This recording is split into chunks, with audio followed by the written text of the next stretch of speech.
Shalom. Terpuji bagi nama Tuhan. Begitu baiknya Tuhan yang selalu menyertai, menghentar kehidupan kita. Dan sampai pagi hari ini kita boleh diberikan kesehatan, kekuatan. Kita memuji memuliakan nama Tuhan. Dan kita mau mendengarkan firman Tuhan. Masih dengan 7 sidang di Asia Kecil, kita sudah mengikuti 2 bagian yang pertama, baik dari hal pendahuluan sampai kepada penguraian tentang bagaimana sidang jemaat yang ada di Efesus, yang itu semuanya menjadi perhatian dalam kehidupan kita sebagai gereja Tuhan di akhir zaman. Untuk bagian ketiga pada pagi hari ini, kita melangkah kepada sidang jemaat Smyrna. Sidang jemaat Smyrna ini letaknya berdekatan dengan jemaat Efesus, karena 7 sidang ini adalah tidak terlalu jauh sebetulnya, berada di Asia Kecil, di dalam ukuran satu kawasan yang begitu besar. Akan tetapi Tuhan punya rencana, Tuhan punya tujuan yang luar biasa kepada 7 sidang ini, yang menjadi contoh dan teladan bagaimana kita memandang satu kebenaran di ujung akhir zaman ini, dan melihat contoh-contoh yang terjadi seperti halnya 7 sidang yang ada di Asia Kecil. Sidang jemaat Smyrna kita akan baca di dalam kitab Wahyu pasal yang kedua, ayatnya yang ke-8. Wahyu pasal yang kedua ayat 8. Kita berdiri menghormati pembacaan firman Tuhan. Ayat 8 sampai ayat yang ke-11. Saya akan baca ayat 8 saja. Suratkanlah kepada malaikat sidang jemaat yang di Smyrna seperti yang demikian. Inilah sabda daripada Dia yang awal dan yang akhir, yang sudah mati lalu hidup balik. Terima kasih. Disilakan duduk kembali. Jemaat yang ada di Smyrna adalah juga jemaat yang telah dibangun dengan pengajaran rasul-rasul gereja hujan awal. Artinya pengajaran yang benar itu telah masuk kepada mereka. Pengajaran rasul-rasul, pengajaran pewahyuan itu telah mereka dengarkan, telah mereka pelajari, dan itu telah menjadi bagian dalam kehidupan rohani yang ada di jemaat Smyrna.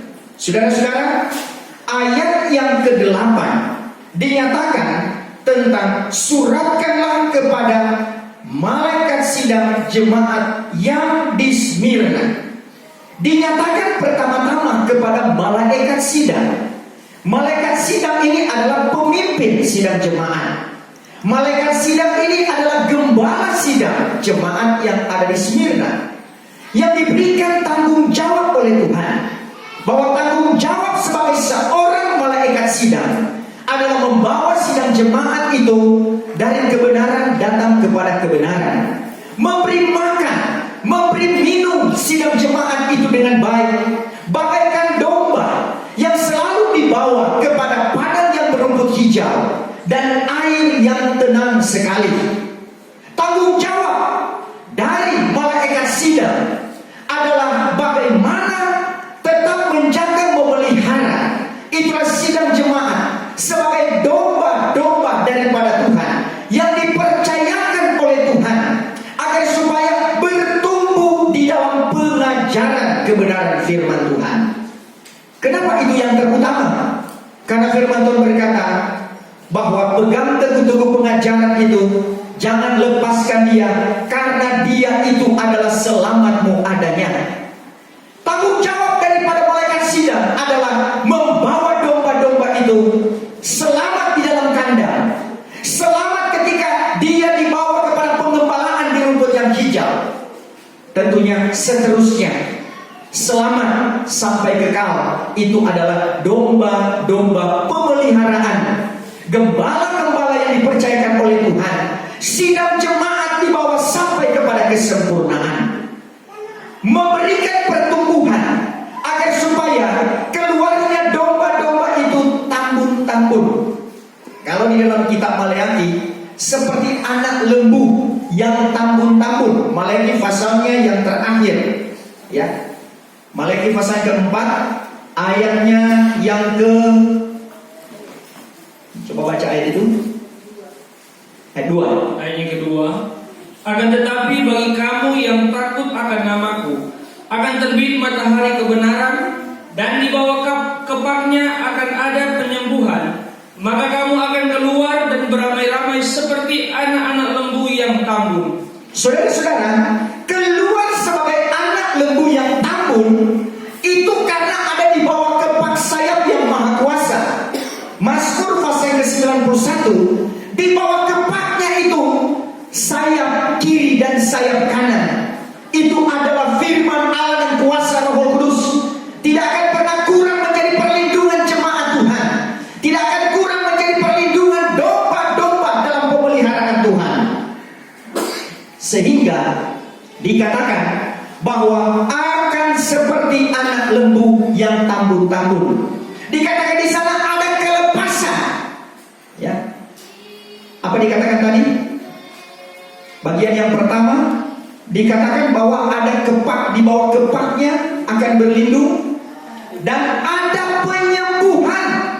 Saudara, di dalam dunia ini bukan cuma penyakit jasmani, bukan cuma virus jasmani, bukan cuma bakteri jasmani, bukan cuma jamur jasmani yang membuat orang sakit, tetapi rohani. Ada sekian banyak virus yang bisa membuat jemaat-jemaat itu sakit. Kalau jemaat sakit, maka tidak bisa lagi beribadah, tidak bisa lagi memuliakan nama Tuhan, tidak bisa lagi ada kesukaan, tidak bisa ada lagi puji-pujian, apalagi mendengarkan firman Tuhan. Tetapi Tuhan berkata, di bawah perlindungan kepak sayapnya, di dalam pengembalaan yang diurapi oleh Tuhan, maka domba-domba pemeliharaan Tuhan itu akan diadakan penyembuhan. Sakit apa yang kita alami? Kalaupun sebaliknya, sedangkan penyakit rohani Tuhan sembuhkan, apalagi kalau cuma penyakit jasmani. Lakukan dengan iman di hadapan hadirat Tuhan. Maka engkau yang punya iman sungguh kepada Tuhan, maka proses daripada Tuhan akan berlaku. Kuasanya tidak pernah berubah, dulu sekarang sampai selama-lamanya. Firman-Nya tidak pernah berubah, dulu sekarang sampai selama-lamanya. Sebab itu betapa pentingnya berada di bawah kepak yang maha kuasa. Pemberitaan yang benar itu sangat penting menjadi bagian rumput yang hijau. Kuasa Roh Kudus, pekerjaan Roh Kudus yang luar biasa, itu menjadi air kehidupan yang menjadi minuman yang sangat berarti bagi domba-domba di dalam pemeliharaan Tuhan. Sebab itu yang dikatakan tadi, dia nyatakan kepada malaikat sidang, karena tanggung jawab seorang malaikat sidang adalah tanggung jawab mati hidupnya pengembalaan itu, mati hidupnya jemaat-jemaat Tuhan. Kalau mungkin secara jasmani kehidupan sudah terawat, punya gaji, punya upah yang cukup, saudara-saudara, punya penghasilan yang banyak, tapi ingat baik-baik, yang terutama dalam pemeliharaan itu adalah pemeliharaan bagaimana jiwa kita yang akan dipertanggungjawabkan kepada Yang Maha Kuasa. Karena itu semuanya harus menuju kepada usaha-usaha menuju kepada keselamatan. Dia yang awal, itu berarti segala sesuatu belum ada dalam dunia ini. Bahkan dunia ini belum ada, dia itu sudah ada. Sebab itu saudara, kalau Tuhan Yesus Kristus dia lahir di kandang Bethlehem, maka itu adalah dia datang secara inkarnasi. Dia menjelma menjadi manusia, tinggal di antara kita. Tetapi dianya itu sebelum dunia ini ada, dia itu sudah ada. Sebab itu dikatakan Alfa dan Omega, yang awal dan yang akhir. Disebut Alif dan Ya, yang ada dan yang sudah sedia ada, dan yang akan datang kelak, yaitulah Yang Maha Kuasa. Siapakah dia? Dia itulah Tuhan Yesus Kristus, menunjukkan bahwa dialah yang Maha Kuasa. Dia berkuasa di atas segala sesuatu. Dia yang awal. Saudara-saudara, Kolose pasal yang pertama, ayat yang ke-15 sampai ayatnya yang ke-16. Kolose 1 ayat 15-16. Ayat 15. Dan ialah yang menjadi bayang Allah yang tiada kelihatan itu, yaitu anak sulung yang terlebih dahulu daripada segala Iya, makhluk. yang menjadi anak sulung yang terlebih dahulu daripada segala makhluk. Karena di dalam Dia itu sudah dijadikan segala sesuatu yang di langit dan yang di bumi, yang kelihatan dan yang tiada kelihatan, baik singgasana, baik perintah, baik penguasa, baik kuasa, maka segala sesuatu dijadikan oleh Dia dan bagi Dia. Ya, dia adalah anak sulung terlebih dari segala makhluk di dalam dunia ini. Karena memang dia yang utama, karena dia yang pertama, karena itulah dikatakan dia yang awal. Sebelum ada segala sesuatu, dia sudah ada. Dalam kitab Kejadian pada waktu penciptaan manusia, maka dikatakan oleh Tuhan, baiklah kita menjadikan manusia itu. Kejadian pasalnya yang kedua atau pertama, Kejadian 1, ya, baiklah kita. Ayatnya yang ke-26. Ya, Kejadian 1 ayat 26. Maka firman Allah, baiklah kita menjadikan manusia Firman Allah, baiklah kita menjadikan manusia. atas peta dan atas teladan kita. Sampai di situ. Baiklah kita menjadikan manusia atas peta dan teladan kita. Kita ini adalah bentuk jamak, lebih daripada satu. Itu bicara tentang Bapa, Anak, dan Roh. Siapakah itu? Bapa itulah Tuhan, Anak itulah Yesus, Roh itulah Kristus. Itu sebabnya kalau kita berdoa, Bapa, Anak, dan Roh Kudus, yaitu Tuhan Yesus Kristus. Saudara, Bapa, Anak, dan Roh Kudus itulah yang disebut dengan Tritunggal Allah. Dikatakan marilah kita membuat akan manusia itu. Itu mengartikan bahwa Anak itu pun dia sudah ada. Yesus itu sudah ada. Karena sebelum dunia ini dijadikan, dia itu sudah ada. Dia adalah yang awal dan yang akhir. Saudara, berkuasa atas segala sesuatu, makanya kita patut memberikan pujian kepadanya. Patut kita dengarkan akan firman-Nya, dan patut kita menyembah akan Dia. Sebab itu dalam kehidupan rohani saya dan saudara, dalam peribadatan ada kuasa pujian, ada kuasa firman, dan ada kuasa penyembahan. Semuanya itu memberi arti penting dalam kehidupan pertumbuhan rohani saya dan saudara. Tuhan terlibat di dalamnya. Tuhan terlibat dalam ibadah kita. Tuhan ada bersama-sama dengan kita. Kita yakin pun hari ini kita berada di tempat ini, Tuhan ada bersama-sama dengan kita. Haleluya, saudara. Saudara-saudara yang mengikuti pun live streaming di tempat masing-masing, yakin bahwa Tuhan pun ada bersama dengan saudara-saudara. Dia sementara ada. Bahkan Dia mau melakukan sesuatu perkara ajaib dalam tiap kehidupan kita yang mendengarkan kebenaran firman Tuhan. Dia jamah hidup kita. Dia berikan kita rumput yang hijau. Dia beri makan kepada saya dan saudara. Dia beri minum kehidupan kita supaya kita kuat sebagai domba yang kuat, sebagai domba yang diberkati oleh Tuhan. Dia yang akhir, saudara-saudara, berarti bagaimana keajaiban, ajaib Bapa dalam kekekalan. Yesaya 9 ayatnya yang kelima. Yesaya 9 ayat yang kelima. Karena seorang putra sudah jadi bagi kita, seorang anak laki-laki sudah dikaruniakan kepada kita, bahwa pertuanan adalah di atas bahunya, dan namanya pun disebut orang ajaib, bicara, Allah yang Maha Kuasa, Bapa kekekalan, Bapa kekekalan, Raja Salam. Itu adalah Tuhan. Saudara, Dia yang kekal. Sebab itu kita mengikuti hukum kebenaran yang kekal. Kita pun kalau diselamatkan kekal. Amin, saudara. Kalaupun manusia yang tidak mau melakukan firman Tuhan dibinasakan, kekal juga kebinasaan. Sebab itu ketika kita melakukan kebenaran, pertahankan itu. Jangan sampai seperti kata Yesus pada waktu Dia melayani pekerjaan Bapa, Sampai dia berkata kepada mereka yang melakukan dosa, kekallah dosamu. Kalau sudah seperti itu saudara, mau apa lagi? Kalau seperti pohon ara yang kemudian tidak didapati buah kepadanya, yang pada Tuhan katakan bahwa janganlah lagi engkau berbuah pada selamanya. Ya, pohon ara yang dikutuk, kalau sudah dikutuk, ya selesailah.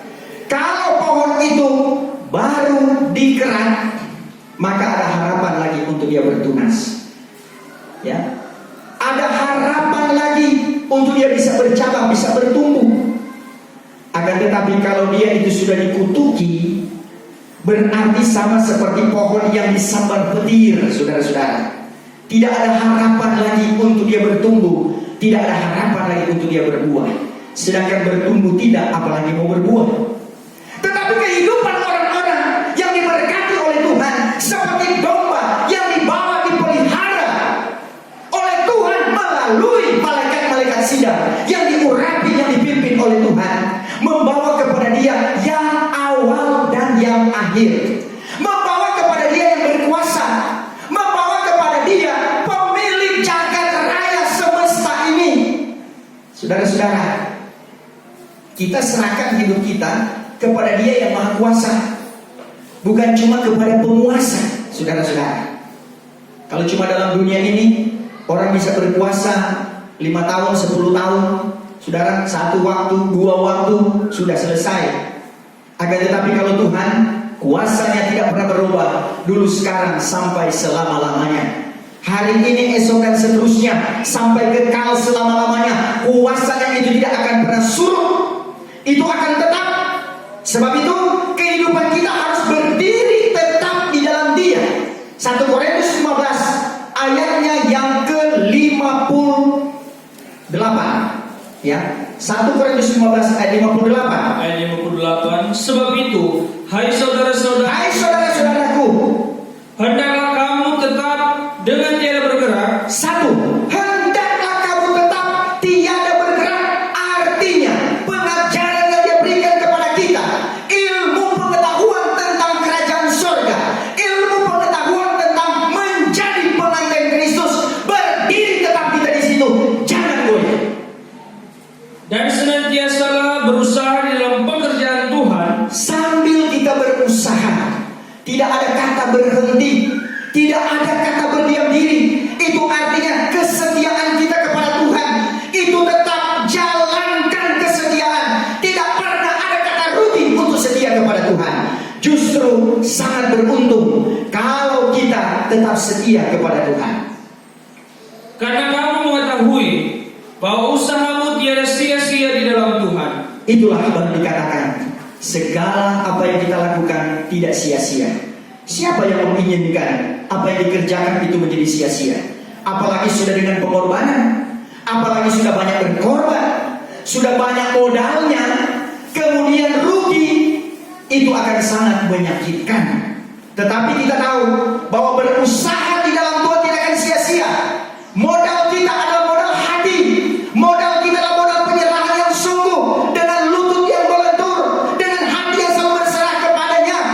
Meskipun banyak tantangan, banyak rintangan, meskipun salib yang harus hentar kehidupan kita, akan tetapi kita tetap teguh, tiada goyah. Kita tahu pengajaran yang Tuhan berikan kepada kita, pengajaran tabut, pengajaran kabar kesempurnaan akan membawa kita kepada kesempurnaan. Masih tetap yakin dengan hal itu, saudara? Keyakinan kita lah yang membuat kita kuat sampai pada hari ini, yang membuat kita tidak akan tergoyahkan dengan keadaan yang lain. Sebab itu Dia yang awal dan yang akhir, yang sudah ada, sedia ada dan yang akan datang, yang kita yakini, kita percayai, dan itu yang selalu kita turuti, tidak akan pernah salah, saudara. Dengan pewahyuan yang Dia berikan kepada kita. Ingat, saudara, kalau Dia yang awal dan yang akhir, yang berkuasa, tapi Dia juga memberikan contoh bagaimana arti proses penderitaan, bagaimana arti proses, itulah beban, pergumulan. Tuhan Yesus Kristus, Dia pernah bergumul di Taman Getsemani, bahkan sampai dia bergumul sampai peluhnya itu berdarah. Kalau saya dan saudara dalam kita memperjuangkan sesuatu, orang berkeringat, bekerja sekasar apapun, kalau dia bersuara keringat, orang cuma sampai katakan sampai suar milu, saudara-saudara. Tetapi suara darah belum pernah ada. Tetapi dia bergumul sampai berdarah. Dia bergumul itu artinya kekuatan penuh, bahkan lebih daripada apa adanya. Saudara-saudara, satu contoh pergumulan yang mempertahankan dan mau membangkitkan terus itu kehidupan di dalam Tuhan, bayarannya itu mahal sekali, saudara-saudara. Sebab itu pergumulan, doa kita, puasa kita itu mahal harganya. Bukan harga rupiah, bukan harga dolar, tetapi itu adalah harga kasih daripada Bapa, harga kemurahan daripada Tuhan yang melihat setiap kehidupan saya dan saudara dan memberikan kepada kita rahmat-Nya. Sebab itu pengorbanannya kita tidak boleh sia-siakan, kita tidak boleh melupakan. Kenapa kita harus melaksanakan perjamuan kudus? Karena mengingatkan tentang pengorbanan yang sudah dilakukan oleh Tuhan Yesus Kristus. Itu harus dikenang, itu harus diingat selalu, karena itu selalu harus diimplementasikan di dalam kehidupan saya dan saudara. Karena di Golgota kuasa maut itu telah dikalahkan. 1 Korintus 15 ayatnya yang ke-20 sampai ayatnya yang ke-22. 1 Korintus 15 ayatnya yang ke-20 mulai. Tetapi sesungguhnya Kristus sudah dibangkitkan dari antara orang mati. Kristus dibangkitkan dari antara orang mati, menjadi buah sulung di antara segala orang yang sudah mati. Terus, karena sedang maut itu diadakan oleh sebab seorang manusia. Karena maut itu diadakan oleh sebab seorang manusia, yaitu mulai daripada Adam yang telah melanggar akan kebenaran firman Tuhan. Begitu juga kebangkitan dari antara orang mati itu. Tetapi dalam kebangkitan orang mati itu diadakan oleh sebab seorang manusia. Diadakan oleh sebab seorang manusia, itulah Yesus Kristus yang telah mati dan bangkit. Ayat 22, karena sama seperti di dalam Adam mati segala manusia, begitu juga di dalam Kristus sekaliannya akan dihidupkan. Sebab itu kepada Dia, oleh karena sebab seorang mati segala manusia itulah Adam, akan tetapi di dalam Dia itulah Adam yang akhir. Maka di dalam Dia semua orang di dalam Dia akan dibangkitkan. Meskipun dia sudah mati, tapi dia akan dibangkitkan. Itu ada kebangkitan yang pertama. Saudara-saudara, Dia yang mati dan hidup balik, kata ayat tadi, bahwa Dia yang sudah mengalahkan maut. Tuhan tiadakan kuasa maut, yaitulah iblis. Ya, Ibrani 2 ayatnya yang ke-14. Ibrani 2 ayat 14. Ibrani 2 ayat 14. Sebab itu, sedang anak-anak itu sama-sama ada berdaging dan berdarah, maka ia pun demikian juga keadaannya, supaya dengan maut itu ditiadakannya Dia supaya dengan maut itu ditiadakannya Dia yang memegang kuasa maut, yaitu iblis. Peranan Yesus mati dan bangkit itu luar biasa. Tidakkah kita bersyukur kepada Tuhan? Kalau Dia tidak mati dan bangkit, firman Tuhan katakan sia-sialah iman kita. Karena apa? Kuasa maut itu tetap merenggut kita, apalagi kita orang kafir. Kita tidak ada hitungan sebenarnya, tapi oleh karena anugerahnya kita dimasukkan di dalam rencana Allah. Saudara, kita yang budak belian, tetapi saudara, dengan anugerahnya Dia panggil untuk menjadi mempelai raja di segala raja. Jauh enggak itu, saudara? Dari budak, saudara lihat di televisi bagaimana itu perbudakan, sedangkan hanya dicontohkan saja bagaimana itu budak-budak belian, ya, dijual ke sana kemari, hanya terserah kepada tuannya mau buat apa, mau dipukul pun tidak apa-apa, itu menurut tuannya, saudara. Akan tetapi kepada saya dan saudara, kita yang seperti itu tapi diubahkan, bukan cuma cuma menjadi orang baik-baik, tetapi kita menikah lagi dengan raja di atas segala raja. Jauh sekali itu, saudara. Jalurnya itu adalah jalur yang membingungkan kalau orang tidak paham.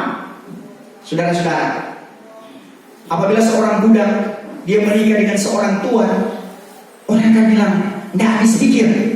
Ini tuan ini dia lihat dari segi mana ini budak ini, yang compang-camping, yang tidak ada bentuknya.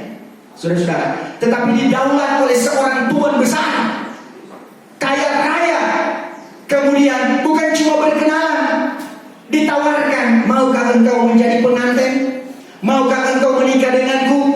Saudara-saudara, saya rasa kalau budak seperti itu, dia juga akan bingung. Kok seperti itu yang bisa terjadi? Tetapi sebenarnya itu yang terjadi antara kita dengan Tuhan kita. Daud pun seorang raja Israel, raja pilihan, masih dia katakan, aku ini cacing jua. Apa artinya? Bagaimana dengan saya dan saudara? Kita adalah orang kafir yang hanya dimasukkan di dalam iman, yang hanya pohon zaitun hutan yang ditempelkan kepada pohon zaitun yang sesungguhnya, cuma karena kemurahannya. Sebab itu, saudara, jangan kita jual mahal kepada Tuhan. Amin. Karena kita hanya kemurahan Tuhan. Hargai, saudara-saudara. Jangan engkau hinakan kemurahannya yang limpah. Yang Rum pasalnya yang kedua, ayatnya yang keempat, atau 4 ayat 2. Rum 2 ayat 4. Rum 2 ayat yang keempat.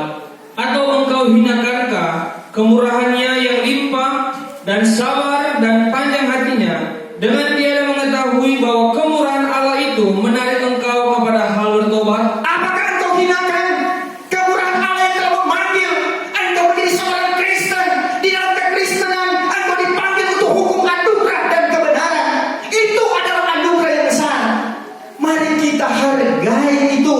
Terima kasih tak terhingga kepada Tuhan dengan kesetiaan ketaatan kita mengikuti akan firman-Nya. Dengar-dengaran kita kepada Tuhan, kesetiaan kita akan mencapai satu kasih daripada Bapa, kasih yang tak akan putus, ya. Karena kasih itu membawa kehidupan kita kepada keselamatan. Pelaksanaan daripada kasih itu hukum anugerah dan kebenaran. Itu termaktub di dalamnya. Walaupun memang seperti halnya jemaat yang ada di Smyrna, yang sudah dinyatakan dengan kebenaran firman Tuhan, tapi perlu mereka itu dibangkitkan kembali. Mereka harus ditegur, ya. 7 sidang ini ditegur oleh Tuhan, tapi itu adalah tandanya bahwa Tuhan sayang, Tuhan mengasihi kehidupan mereka. Sama kehidupan kita. Kalau Tuhan menegur kita dengan firman Tuhan, karena Tuhan kasih, Tuhan sayang kepada saya dan saudara. Seperti jemaat di Smyrna, Tuhan tahu keberadaan mereka. Coba baca ayat 9, Wahyu pasal yang kedua, ayatnya yang ke-9. Wahyu pasal yang kedua, ayat yang ke-9. Aku tahu kesusahanmu. Aku tahu kesusahanmu Dan kepapaanmu, tetapi engkau kaya. Dan aku tahu hujat daripada orang-orang yang mengatakan dirinya orang Yahudi, tetapi bukan, melainkan suatu jemaat iblis. Ya, saudara-saudara, ini adalah tajam sekali yang dinyatakan kepada jemaat yang ada di Smyrna. Mereka itu adalah jemaat yang diburu oleh iblis. Saudara, kenapa? Karena mereka juga kaya rohani. Saudara, mereka sebenarnya adalah jemaat yang limpah dengan anugerah. Cuma inilah mereka kurang setia kepada Tuhan. Sebab itu datanglah teguran kepada jemaat yang ada di Smyrna ini. Mereka itu diburu oleh iblis, ya, mendatangkan berbagai penderitaan kepada mereka. Apa yang dilakukan? Apa yang terjadi kepada mereka? Mereka mengalami banyak kesusahan, kepapaan, mereka mengalami hujat, bahkan serangan-serangan iblis. Saudara-saudara, sebab itu kalau kita diajarkan tentang pelajaran anugerah dan kebenaran, maka kesetiaan itu, ketaatan kepada Tuhan itu harus menempel. Kalau tidak, saudara, itu sama dengan memberi kesempatan kepada iblis. Kalau kita mempelajari Berbagai cara dia membuat kita supaya tidak setia. Mau ke gereja ada halangan, mau besok ada saja yang bisa terjadi.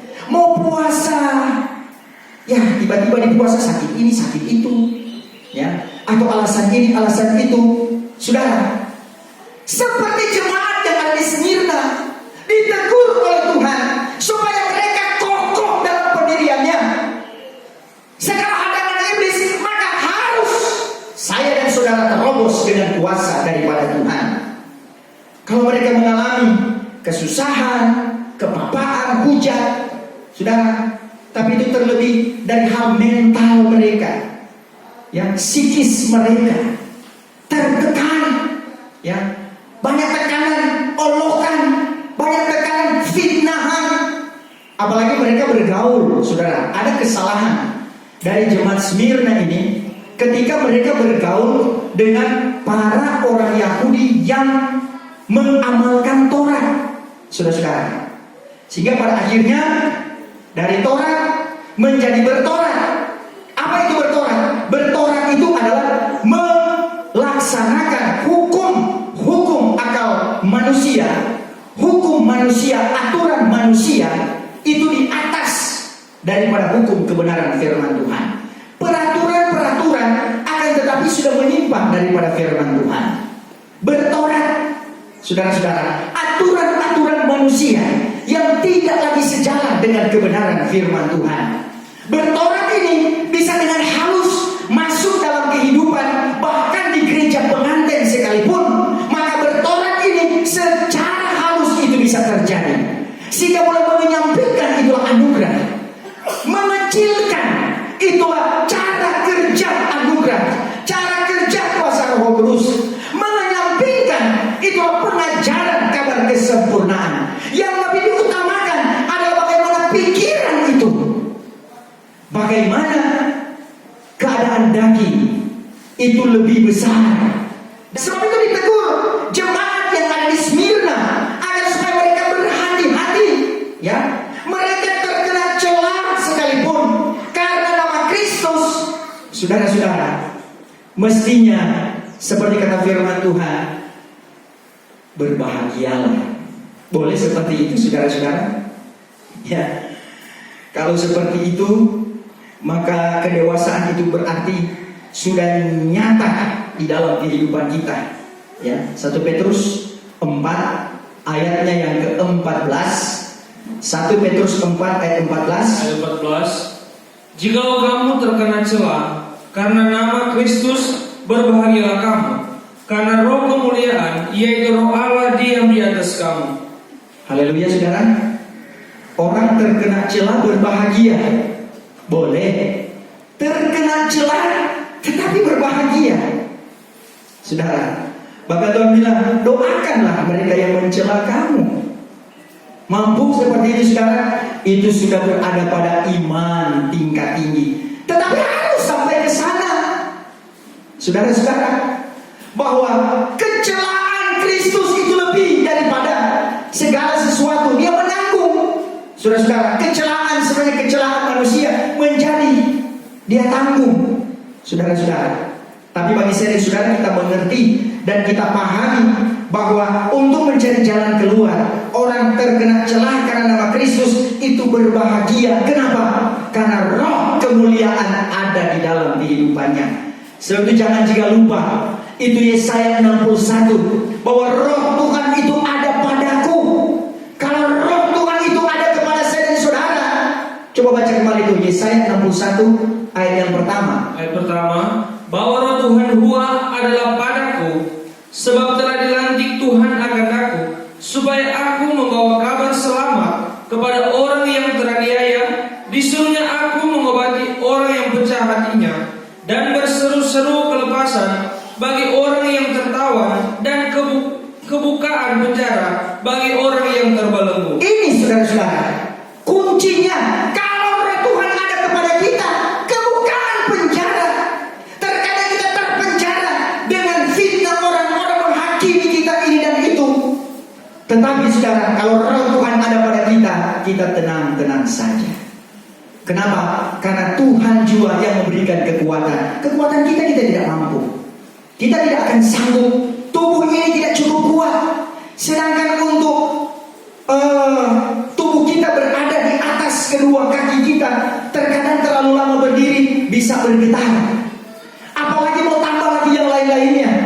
Akan tetapi kita percaya dengan nama Tuhan Yesus Kristus, nama di atas segala nama, maka Dia yang menguatkan kepada saya dan saudara.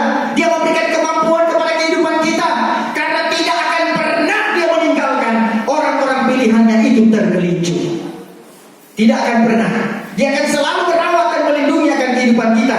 Sebab itu, kalau jemaat di Smyrna dibunuh oleh iblis, maka mereka disuruh untuk meletakkan kesediaan kepada Tuhan. Sama dengan kehidupan saya dan saudara. Kita bawa semuanya ke dalam tangan Tuhan. Bahwa saya dan saudara, kita tahu apa artinya berdoa. Kita tahu apa artinya sangkal diri. Kita tahu bahwa apa artinya kita mendapatkan kehidupan di dalam Dia. Hidup dalam dunia ini tertekan, tapi ada kehidupan di dalam Dia yang penuh dengan kelegaan jiwa dan roh saya dan saudara, selalu diselimuti dengan kemuliaan daripada Tuhan. Tubuh yang fana ini seringkali diobok-obok saudara-saudara. Sebab itu jangan sampai itu tersangkut paut dengan jiwa kita akan terbawa. Tetapi stop hanya sampai kepada tubuh ini. Akan tetapi jiwa dan roh kita terpelihara di dalam Dia lewat firman Allah dan kuasa Roh Kudus. Ayatnya yang ke-10, coba baca ayat 10. Wahyu pasal yang kedua, ayatnya yang ke-10. Ayat 10. Janganlah engkau takut akan segala kesusahan. Jangan engkau takut akan segala kesusahan, kata firman Tuhan, yang akan engkau rasai kelak. Tengoklah, iblis itu hendak memasukkan setengah daripada kamu ke dalam penjara, supaya kamu dicobai dan kamu mendapat kesusahan kelak 10 hari lamanya. Biarlah engkau setia sehingga mati, dan aku akan memberi engkau mahkota hayat itu. harus setia sampai akhir, harus setia sampai mati. Kalau sampai kepada kematian, kalau sampai ke angkatan gereja Tuhan, setia sampai akhir. Haleluya saudara. Tantangan dan cobaan iblis, dia berusaha untuk menghukum, memenjarakan. Saudara, kita harus setia kepada Tuhan. Itu sama dengan keadaan sidang jemaat yang ada di Smyrna. Orang-orang Yahudi yang begitu fanatik, saudara-saudara, yang seringkali menekan akan orang-orang yang ada di Smyrna, jemaat yang ada di Smyrna. Karena itu yang tadi kami katakan, itu juga kesalahan dari jemaat di Smyrna. Mereka mencampur baurkan, ya, mencampur baurkan antara kehidupan mereka yang sudah dengan pengajaran anugerah dan kebenaran, masih mencampurkan dengan orang Yahudi pemegang Taurat yang begitu kuat. Demikian kita akhir zaman. Tuhan tidak mau kita mencampur adukan. Sekali kita dalam kabar kesempurnaan, maka sudah seperti itulah kita dijaga, dipelihara, dijadikan, dilindungi kehidupan kita seperti biji matanya. Siapa yang mau sentuh biji mata? Pukul yang lain mungkin oke. Anak sendiri pun mungkin dia sudah tarik rambut kita. Papanya cuma tenang-tenang saja, tapi jangan coba-coba sentuh mata dari papanya. Apalagi kalau biji matanya. Papa, buka matamu, saya ingin sentuh 1 kali saja. Tidak akan pernah diizinkan. Amin saudara. Begitu sayang sekalipun, apalagi kalau dia pegang jarum, ya, jarum sekecil, saudara. Sedangkan debu yang begitu halus, maka hanya mata ini punya gerak refleks yang paling luar biasa. Ya, ketika debu datang, begitu cepat dia berkedip, walaupun terkadang ada yang lolos. Ya, dan kecepatan apapun kita, manusia jua adanya. Tapi kecepatan Tuhan, Dia jaga seperti biji matanya. Tidak ada yang akan lolos. Kalau kita ada di pihak Tuhan, Tuhan menyatakan kuat kuasanya, karena Dia bekerja dengan kuasanya. Sebab itu aktifkan kuasa itu di dalam kehidupan kita. Dengan doa, pergumulan, doa, puasa, bergumul, minta kepada Tuhan. Maka Dia akan melindungi kita daripada serangan, daripada kuasa kegelapan. Kemudian Tuhan ingatkan, jangan bercampur, jangan ada persinggahan rohani. Itu jahat sekali di mata Tuhan. Jangan mencampur adukan Taurat dengan hukum anugerah dan kebenaran. Akibatnya jemaat ini walaupun banyak anugerah Allah, tapi mereka jadi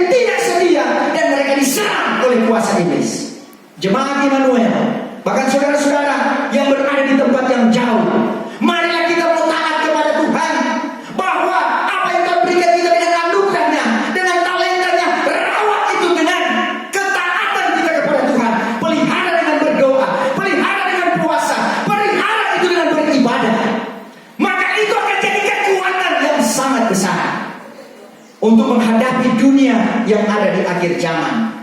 10 hari 10 adalah angka penghukuman. Saudara-saudara, iblis membawa ke situ. Tetapi kalau ada kekuatan Tuhan, Dia yang menjangkau kehidupan kita. Tidak ada satu orang pun di dalam Tuhan yang akan tercecer, karena Tuhan yang menjadi kekuatan dalam kehidupan kita. Saudara-saudara, sekali lagi, jangan biarkan orang Taurat ini atau pengajaran yang lain ini untuk bercampur dengan anugerah dan kebenaran. Saudara-saudara, hal ini akan menjadi satu pintu masuk di mana iblis akan bekerja. Dia mengejar. Kalau dia dapat, maka dia akan obok-obok semuanya. Ya. Dan ayatnya yang ke-11, baca ayat 11. Ayat 11, barang siapa yang bertelinga, hendaklah ia mendengar kata Roh itu kepada segala sidang jemaat. Maka orang yang menang sekali-kali tiada akan terkena bahaya maut yang kedua itu. Saudara-saudara, orang yang menang daripada semudaya iblis, menang daripada pengajaran-pengajaran yang lain, menang daripada perbuatan-perbuatan yang tidak benar. Kalau kita menang, kita tetap setia, itulah akan membawa kita kepada kemenangan. Maka dikatakan kita akan masuk pada kebangkitan yang pertama. Saudara-saudara, kalau kita lakukan berpada dengan panggilan memelihara persatuan roh, ya, dalam Efesus pasal yang keempat, maka orang yang menang, maka kita akan masuk pada kebangkitan yang pertama. Kebangkitan yang pertama adalah kebangkitan orang yang mati di dalam Tuhan. Dari zaman Habel sampai kepada akhir zaman, maka saudara-saudara, selesainya zaman antikris, maka akan ada kebangkitan yang pertama. Kebangkitan yang pertama akan bertemu dengan gereja Tuhan yang ada di awan-awan yang bermain. Pertemuan sekejap, diubahkannya kehidupan kita untuk masuk kepada awang-awangan 75 hari dan turun 1000 tahun masa damai. Perjanjian Tuhan itu adalah tetap, tidak akan pernah berubah, karena Tuhan yang berjanji itu setia. Dia juga yang akan melakukan itu dalam kehidupan kita. Maka sebagaimana jemaat yang di Smyrna diminta oleh Tuhan setia dan taat kepada Tuhan, pelihara setiap anugerah. Itu adalah kelebihan jemaat di Smyrna, punya kelimpahan anugerah Allah. Sama dengan jemaat-jemaat sekalian, ketika menerima anugerah Tuhan, peliharakan itu seperti 10 kati perak yang jangan ada satupun yang terlepas. 10 kati perak sekarang menjadi kati emas, karena kekuatan kuasa Roh Kudus dengan anugerahnya ada kepada saya dan saudara. Peliharakanlah anugerah, peliharakanlah kesetiaan itu. Bawalah selalu dalam kekuatan Tuhan. Walaupun iblis mencari daya, dia seperti singa yang mengaum-ngaum, tetapi karena Tuhan berkata, kita menjadi orang yang sangat menang, karena Tuhan ada bersama dengan kita. Tuhan Yesus memberkati kita pada saat pagi hari ini. Kita akan masuk dalam doa dan penyembahan.